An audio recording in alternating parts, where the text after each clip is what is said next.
Central bank of India को बड़ी राहत मिली है आरबीआई के द्वारा।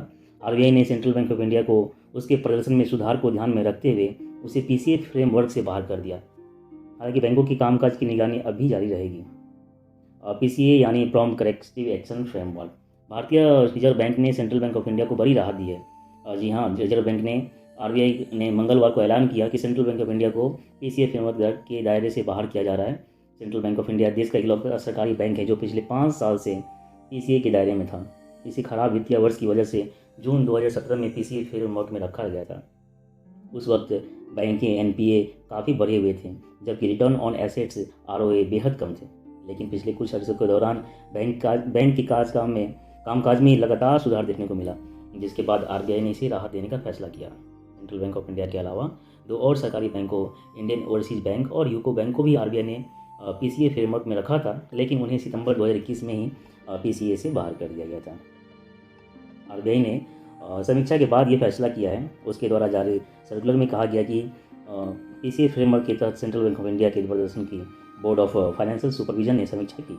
इस समीक्षा में पाया गया कि 31 मार्च 2022 को खत्म वित्त वर्ष के दौरान बैंक के आंकड़े पीसीए पैरामीटर्स का उल्लंघन नहीं करते। बैंक ने लिखित आश्वासन भी दिया है कि वो minimum regulatory capital, net NPA और लीवरेज रेशियो के मामले में सभी मानकों का हमेशा पालन करेगा।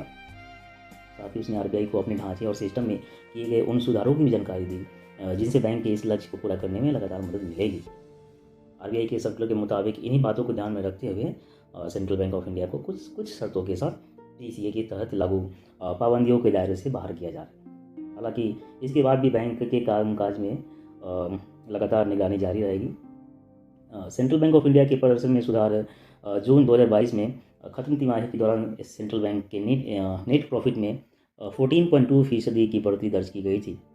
जून तिमाही में बैंक का नेट प्रॉफिट 234 करोड़ 78 लाख रुपए रहा, जबकि पिछले साल इसी अवधि में यह 205 करोड़ 58 लाख रुपए ही रहा था।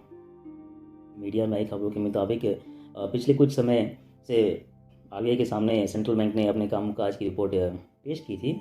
उसमें उसने पिछले 5 तिमाही से, जी हाँ, लगभग लास्ट 5 तिमाही से उसने लगातार अपने वित्तीय प्रदर्शन में सुधार होने की जानकारी दे दी है।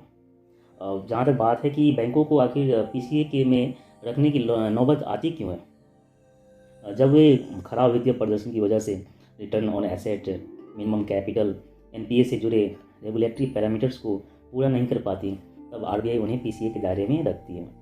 पीसीए के दायरे में रखे गए बैंकों को डिविडेंड डिस्ट्रीब्यूशन, नई ब्रांच खोलने और मैनेजमेंट को मिलने वाले वेतन भत्तों के मामले में कई पाबंदियों का सामना करना पड़ता है। ऐसे बैंकों के प्रमोटर्स को अपना पूंजी निवेश बढ़ाने के लिए कहा जा सकता है